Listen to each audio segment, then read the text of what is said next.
I primarily do child exploitation and human trafficking cases, giving that voice to people who for one reason or another weren't able to protect themselves. I need to carry the torch for them to the end. After the bravery and the effort that has already been put in, it's kind of like the least that I can do is go in there and advocate for you using the law. From beginning to end, she is an excellent attorney.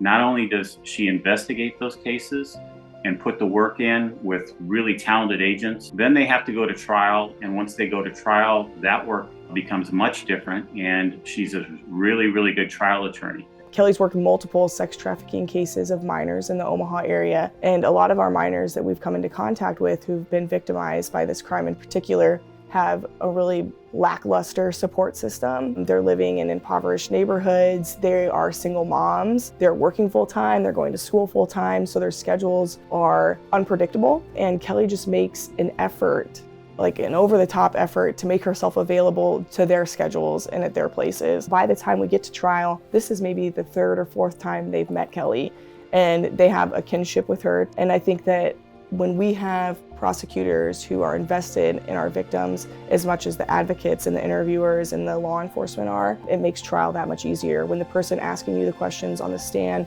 in front of the jury is someone who you recognize and trust and know has your best interest at heart, it makes it easier to make that jump. These cases, they don't just stay with you for a couple years while the case is pending. It's like you carry them with you for the rest of your life. These victims just deserve peace, and the prosecution is important to hold their trafficker accountable, but we really want to try and minimize how it's just adding to the stress in their already complicated situation.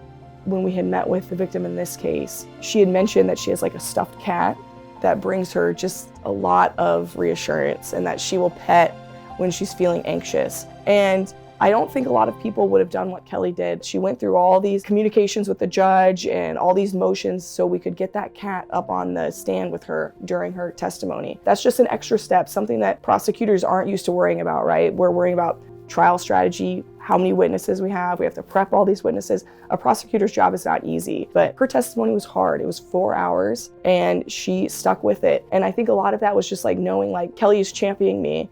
Kelli's just genuine in the respect for them and the wanting to understand where they're coming from. There have been some very good cases that have been prosecuted, but the one that stands out most would be an individual by the name of Carney Turner.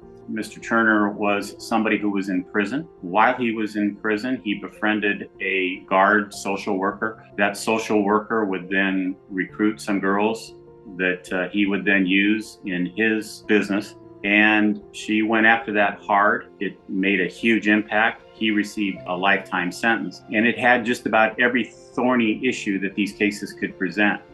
And she was able to overcome all of those issues. It's easy to give up on difficult things, but if you stick with difficult things like Kelli did in Turner and in many of the other cases that she has worked, that you can get some really, really good results. Oh, you're one of a very few heroes that I have, and I'm so thankful for the opportunity to work with you, and you've made me a 10 times better agent than I was before I came into contact with you, and I will work as hard for you and as long for you as you'll let me.